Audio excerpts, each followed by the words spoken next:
Dhaka central university 2025-26 শিক্ষাবর্ষে subject চয়েসের result প্রকাশিত করা হয়েছে।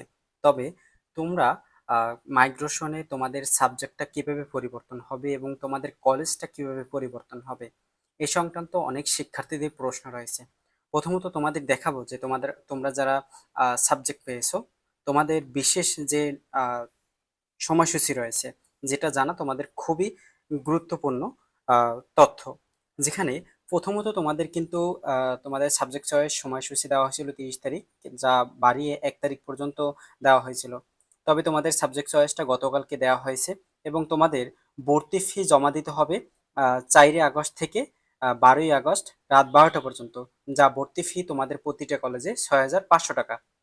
এবং তোমাদের প্রথম মাইগ্রেশন তালিকা আবার প্রকাশ করা হবে তোমাদের 14 আগস্ট। অর্থাৎ মাইগ্রেশনে কিভাবে তালিকা প্রকাশ করা হবে এবং তোমাদের মাইগ্রেশন সাবজেক্ট কিভাবে পরিবর্তন হবে সেটাও তোমাদের বলতেছি। বাট তোমাদের পরবর্তীতে যারা সেকেন্ড সেকেন্ড মেরিটে যারা সাবজেক্ট পাবে, তোমাদের সেকেন্ড মেরিটের সাবজেক্টটা প্রকাশ করা হবে 14 আগস্ট এবং মাইগ্রেশনের রেজাল্টটাও 14 আগস্ট প্রকাশ করা হবে। এখন তোমাদের বেসিক্যালি যেটা বলবো যে তোমাদের মাইগ্রেশনটা কিভাবে প্রসেস করবে এবং মাইগ্রেশনটা কিভাবে তোমাদের পরিবর্তন হবে। ফার্স্ট অফ অল আমরা এই ইউনিট থেকে দেখব। দেখো, এখানে যে আমি সাবজেক্ট চয়েসটা রেখেছি, যেমন দেখো, ফার্স্ট রেখেছি কেমিস্ট্রি, সেকেন্ড রেখেছি তোমাদের ফিজিক্স, তারপরে থার্ড রেখেছি ইংলিশ, অ্যাকাউন্টিং, ফাইন্যান্স। ধরো তুমি এক্সাম্পল হিসেবে তুমি এভাবেই সাবজেক্ট চয়েসটা দিয়েছো, এভাবেই সিরিয়াল মেনটেন করে তুমি এভাবেই সাবজেক্ট চয়েসটা দিয়েছো তোমার মেরিট পজিশন অনুযায়ী। তবে তোমার এখন সাবজেক্ট এসেছে ইকোনমিক্স। দেখো, কয় নাম্বার সিরিয়ালে? 1, 2, 3, 4, 5, 6, 6 নাম্বার সিরিয়ালের তোমার ইকোনমিক্স সাবজেক্টে চলে আসছে। এখন তোমার যদি সাবজেক্টটা পরিবর্তন হয়, এখন ইকোনমিক্স সাবজেক্টটা আসছে তোমার, দেখো, তিতুমির কলেজে। তিতুমির কলেজে তোমার ইকোনমিক্স সাবজেক্টটা আসছে, কিন্তু তুমি এই ইকোনমিক্স সাবজেক্ট তুমি ঢাকা কলেজেও দিয়েছো, ইভেন তুমি ইডেন কলেজেও দিয়েছো। এই 3টি কলেজই তুমি দিয়েছো, অথবা তুমি 7টি কলেজই তুমি এই ইকোনমিক্স সাবজেক্টে দিয়েছো, কিন্তু তোমার সাবজেক্টটা এসেছে তিতুমির কলেজে। এখন তোমার চয়েস রয়েছে তুমি ঢাকা কলেজ অথবা ইডেন কলেজে যেতে চাচ্ছ। এখন তোমাদের সাবজেক্টটা যদি পরিবর্তন হয়, এটা তোমরা সবসময় মাথায় রাখবে, সাবজেক্টটা যদি পরিবর্তন হয় সেটা কিন্তু তোমাদের উপরের লেভেলে যাবে, সেটা কিন্তু তোমাদের নিচে যাবে না, উপরে যাবে। অর্থাৎ তুমি যদি এখানে ইকোনমিক্স সাবজেক্টে পেয়ে থাকো তাহলে কিন্তু এখান থেকে তোমার পরবর্তীতে শূন্য আসন যদি থাকে, যদি তোমার এখানে ইডেন কলেজে ইডেন কলেজে তোমার যদি ফাইন্যান্সে শূন্য আসন থাকে সেকেন্ড মেরিটে, তাহলে তোমার ফাইন্যান্সটা চলে আসবে। অথবা তোমার যে ঢাকা কলেজে তোমার জন্য তোমার মেরিট পজিশন অনুযায়ী তোমার ঢাকা কলেজে যদি ইংলিশে শূন্য আসন থাকে, তাহলে ঢাকা কলেজে ইংলিশটা চলে আসবে এবং ঢাকা কলেজের কলেজটাও পরিবর্তন হয়ে যাবে। এভাবে কিন্তু তোমাদের সাবজেক্টটা পরিবর্তন হবে। অতএব তোমাদের সাবজেক্টটা পরিবর্তন হবে, তোমাদের কিন্তু নিচ থেকে উপরে যাবে। এখন তোমাদের কাছে আরেকটা প্রশ্ন করো যে তোমার এখন সাবজেক্টটা তুমি এভাবেই দিয়েছো, কিন্তু তোমার ফার্স্ট সাবজেক্ট কেমিস্ট্রি চলে আসছে, কেমিস্ট্রি সাবজেক্টটা তোমার তিতুমির কলেজে চলে আসছে। এখন তোমার কি কলেজ পরিবর্তন হবে কি হবে না, এবং তোমার কি তোমার কেমিস্ট্রি সাবজেক্টটি পরিবর্তন হবে কি হবে না? দেখো, তোমার ফার্স্ট চয়েসের সাবজেক্টটা কিন্তু চলে আসছে, এখানে তোমার কিন্তু সাবজেক্টটা আর পরিবর্তন হবে না। এখন তোমার যদি সাবজেক্টটা যদি এখানে ফিজিক্স থাকতো তাহলে পরিবর্তন হয়ে কেমিস্ট্রি চলে আসতো, যদি শূন্য আসন থাকে।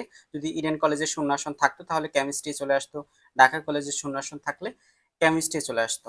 অতএব তোমাদের যদি শূন্য আসন থাকে তাহলে সাবজেক্ট চলে আসবে। এবং তোমাদের ফার্স্ট মেরিটে যে সাবজেক্টটা থাকবে, যে সাবজেক্টটা তোমাদের চয়েস লিস্টে থাকবে, সেই সাবজেক্ট আসলে তারপরে কিন্তু তোমার মাইগ্রেশনে আর পরিবর্তন হবে না, কোনো কলেজও পরিবর্তন হবে না এবং তোমার কলেজও পরিবর্তন হবে না। অতএব তোমরা এটা মাথায় রাখবে। দেখো, তোমাদের যদি বি ইউনিট থেকে তোমরা যদি আর একটা অ্যানালাইসিস করি, দেখো, বি ইউনিটে তুমি এভাবেই সাবজেক্টটা মেনটেন করে তুমি সাজিয়েছো। এখন তোমার এখান থেকে সাবজেক্ট এসেছে, এখান থেকে তুমি পলিটিক্যাল সায়েন্স পেয়েছো, যেটা সাবজেক্ট পেয়েছো তুমি ঢাকা কলেজে, ঢাকা কলেজের সাবজেক্টটা পেয়েছো। এখন তুমি চাচ্ছ যে তুমি তিতুমির কলেজে অথবা ইডেন কলেজে পড়াশোনা করতে চাচ্ছ। এখন তুমি ইডেন কলেজে এবং তিতুমির কলেজেও তুমি সাবজেক্ট চয়েসটা রেখেছো পলিটিক্যাল সায়েন্স, পলিটিক্যাল সায়েন্স তুমি চাচ্ছ। এখন তোমার এখান থেকে তোমার সাবজেক্টটা চলে আসতে পারে, যদি তুমি এই এই যে উপর লেভেলে যে সাবজেক্টগুলো রেখেছো, যেমন তোমার ইংলিশ, ইকোনমিক্স, অ্যাকাউন্টিং, ফাইন্যান্স, এই সাবজেক্টে যদি তোমার ইডেন কলেজে, তিতুমির কলেজে বা বাংলা, নজরুল এই কলেজে তুমি যদি সাবজেক্ট চয়েসটা দিয়ে রাখো এই সকল সাবজেক্টে, তাহলে যদি এই কলেজে যদি তোমার মেরিট অনুযায়ী শূন্য আসন থাকে, তাহলে তোমার কলেজটাও পরিবর্তন হবে এবং সাবজেক্টটাও পরিবর্তন হবে। এখন তোমাদের সাবজেক্টটা কিভাবে পরিবর্তন হবে না এবং কলেজটাও কিভাবে পরিবর্তন হবে না, এটা তোমাদের কাছে আরেকটা প্রশ্ন। দেখো, তোমার এখান থেকে যদি তোমার পলিটিক্যাল সায়েন্সটা তোমার যদি ইডেন কলেজে অথবা তিতুমির কলেজে চলে আসলো, তবে তোমার মেরিট পজিশন অনুযায়ী যদি তোমার ঢাকা কলেজে শূন্য আসন না থাকে, দেখো তোমার ফাইন্যান্স, অ্যাকাউন্টিং, ইকোনমিক্স এবং ইংলিশ এই কয়টি সাবজেক্টের জন্য ঢাকা কলেজে যদি তোমার শূন্য আসন না থাকে তোমার মেরিট পজিশনে, যে অথবা ইডেন কলেজে যদি শূন্য আসন না থাকে, তাহলে কিন্তু তোমার কোনো সাবজেক্টও পরিবর্তন হবে না এবং কলেজও পরিবর্তন হবে না। অতএব তোমরা যদি তুমি যদি ঢাকা কলেজে সাবজেক্ট চয়েসটা দিয়ে রাখো, দেখো তুমি ঢাকা কলেজে পড়াশোনা করতে চাচ্ছ, সেক্ষেত্রে তুমি এভাবে সাবজেক্ট চয়েসটা দিয়েছো, এক্ষেত্রে তোমার সাবজেক্ট চয়েসের ক্ষেত্রে তুমি ফাইনাল সাবজেক্টে পেয়ে গেছো, ফাইন্যান্স সাবজেক্টে পেয়ে গেছো। এখন কি তোমার সাবজেক্টটা পরিবর্তন হবে? দেখো, তোমার যদি ঢাকা কলেজে ফাইন্যান্স সাবজেক্টে চলে আসে, সেক্ষেত্রে তোমার সাবজেক্টটা পরিবর্তন হবে, বিশেষ করে তোমার শূন্য আসন, তোমার মেরিট পজিশন অনুযায়ী যদি শূন্য আসন থাকে, অ্যাকাউন্টিংয়ে, ইকোনমিক্সে, ইংলিশে যদি শূন্য আসন থাকে, তাহলে ঢাকা কলেজে তোমার সাবজেক্টটা পরিবর্তন হবে। বেসিক্যালি তোমাদের ডিপেন্ড করে মেরিট, দেন তোমাদের শূন্য আসন, এইগুলো ডিপেন্ড করে। তোমার মেরিট অনুযায়ী কিন্তু বেসিক্যালি সাবজেক্টটা পরিবর্তন হয়। এখন হচ্ছে তোমাদের সি ইউনিট। সি ইউনিটও তুমি ধরো এভাবে সাবজেক্টটা সাজিয়ে দিয়েছো, তবে তোমার স্ট্যাটিস্টিক্স অথবা তোমার এখান থেকে ফাইন্যান্স সাবজেক্টে চলে আসছে, কিন্তু তুমি অ্যাকাউন্টিং সাবজেক্ট নিয়ে পড়াশোনা করতে চাচ্ছ, তবে তোমার সাবজেক্ট চয়েসের রেজাল্টে তোমার ফাইন্যান্স সাবজেক্টে চলে আসছে কোথায়? তিতুমির কলেজে। তবে তুমি ঢাকা কলেজে অ্যাকাউন্টিং নিয়ে পড়াশোনা করতে চাচ্ছ, অ্যাকাউন্টিং নিয়ে যদি তুমি ঢাকা কলেজে পড়াশোনা করতে চাও, তাহলে তোমাকে অবশ্যই এই অ্যাকাউন্টিংয়ে ঢাকা কলেজে তোমার জন্য শূন্য আসন থাকতে হবে। সেকেন্ড মেরিটে শূন্য আসন অথবা থার্ড মেরিটে শূন্য আসন থাকতে হবে, সেটাও আবার তোমার মেরিট পজিশন অথবা মেধা তালিকা অনুযায়ী।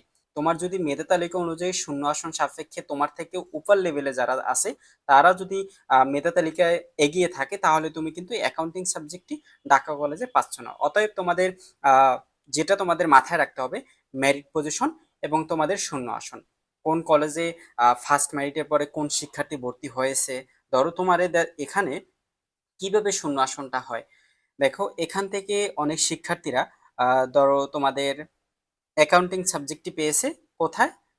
নজরুল কলেজে, কিন্তু সে সাবজেক্ট পড়াশোনা করতে চাচ্ছে ঢাকা কলেজে, তবে সে অ্যাকাউন্টিং সাবজেক্টটি ফার্স্ট মেরিটে ফার্স্ট চয়েসে অ্যাকাউন্টিং সাবজেক্টটি চলে আসছে, তবে ঢাকা কলেজে সে কিন্তু আর পরিবর্তন হতে পারছে না। অতএব মাইগ্রেশনে তার কিন্তু আর পরিবর্তন হবে না, কারণ ফার্স্ট সাবজেক্ট যার চলে আসবে তার কিন্তু আর মাইগ্রেশনের সাবজেক্ট পরিবর্তন হবে। অতএব এই শিক্ষার্থীরা কি করে, সে বিশেষ বিবেচনায় অনেক তার বা আত্মীয় স্বজন বা বাবা মা প্রশংসা করে যে তুমি সেকেন্ড বারের জন্য প্রিপারেশন নাও অন্যান্য বিশ্ববিদ্যালয়ের জন্য, সেক্ষেত্রে সে কিন্তু অ্যাডমিশনটা বাতিল করে দেয়। এক্ষেত্রে তোমাদের কিন্তু ভর্তি বাতিল হয়, শূন্য আসন হয়। অতএব অনেক শিক্ষার্থীরা কাগজপত্র ঠিক সময় প্রমাণ সহকারে দিতে পারে না, অনেক শিক্ষার্থী টাকা ভর্তি ফি জমা দিতে পারে না, এক্ষেত্রে কিন্তু অনেক শিক্ষার্থীদের ভর্তি ফি দিতে পারে না সাপেক্ষে তোমাদের কিন্তু শূন্য আসন হয়। এক্ষেত্রে তোমাদের মাইগ্রেশন অনুযায়ী সাবজেক্টটা পেয়ে থাকো। অতএব তোমাদের বিশেষ ডিপেন্ড করে তোমাদের সাবজেক্টটা এবং কলেজটা, বিশেষ করে ডিপেন্ড করে তোমরা যদি কলেজ অনুযায়ী এবং তিতুমির কলেজ যদি পেয়ে থাকো, যেমন তুমি পলিটিক্যাল সায়েন্সে এই সাবজেক্টটি পেয়েছো, এক্ষেত্রে তোমাদের সাবজেক্টটা পরিবর্তন হবে, উপর লেভেলে যাবে, নিচে কিন্তু যাবে না, অতএব উপরের থেকে যাবে। এখন উপরে দেখো স্ট্যাটিস্টিক্স সাবজেক্টে তুমি যদি সেকেন্ড মেরিটে স্ট্যাটিস্টিক্স সাবজেক্টে তুমি যদি পড়াশোনা করতে চাচ্ছ, যে তোমার তিতুমির কলেজে পলিটিক্যাল সায়েন্স চলে আসছে তিতুমির কলেজে, কিন্তু তুমি স্ট্যাটিস্টিক্স নিয়ে পড়াশোনা করতে চাচ্ছ তিতুমির কলেজে। এখন দেখো এই তিতুমির কলেজে যদি স্ট্যাটিস্টিক্সে যদি শূন্য আসন থাকে এবং তোমার মেধা তালিকা অনুযায়ী তোমার যোগ্যতা থাকে, তো সেক্ষেত্রে তোমাকে স্ট্যাটিস্টিক্সে মাইগ্রেশনে পরিবর্তন করে তোমাদেরকে কিন্তু দেয়া হবে। এখন আসি, তোমাদের কিন্তু অনেকেই শিক্ষার্থীরা জিজ্ঞাসা করেছো যে মাইগ্রেশনে যদি পরিবর্তন হয়, কলেজ পরিবর্তন হয় বা তোমার যদি সাবজেক্ট পরিবর্তন হয়, তাহলে কি তোমাদের কি নতুন করে আবার ভর্তি হতে হবে? না, তোমাদের একবারই ভর্তি হতে হবে, একবারই তোমাদের কাগজপত্র জমা দিতে হবে। তবে তোমাদের একটা কাজ করতে হবে, যেটা হচ্ছে যে তোমার যে এই যে সাবজেক্টটা পরিবর্তন হবে, যেমন তোমার যদি মাইগ্রেশনের পলিটিক্যাল সায়েন্স থেকে পরিবর্তন হয়, তোমার যদি ইংলিশটা চলে আসে, তো সেক্ষেত্রে তোমাকে একটি আবেদন করতে হবে যে আমি এত থেকে চলে আসছি তো এই ক্ষেত্রে আমি আগে ভর্তি হয়েছি, এই ক্ষেত্রে তোমাদের সকল ইনফরমেশন তোমাদের কিন্তু এই তোমাদের স্টুডেন্টস ডেস্ক থেকে তোমাদের কিন্তু সকল ইনফরমেশন দেওয়া হবে। অর্থাৎ এটা নিয়ে তোমাদের ঘাবড়ানোর কোনো দরকার নেই। তোমরা মনে রাখবে যে তোমাদের মাইগ্রেশনটা কিভাবে সাবজেক্টটা পরিবর্তন হয়, কলেজটা কিভাবে পরিবর্তন হয়, তোমার মেধা তালিকা অনুযায়ী তোমার কোন সাবজেক্ট আসতে পারে, এটা তোমরা মাথায় রেখে তোমাদের কিন্তু মাইগ্রেশনটা সাজাবে। এবং তোমাদের মাইগ্রেশনটা অন করার জন্য তোমাদের কিন্তু এই প্রসেস দরকার নেই।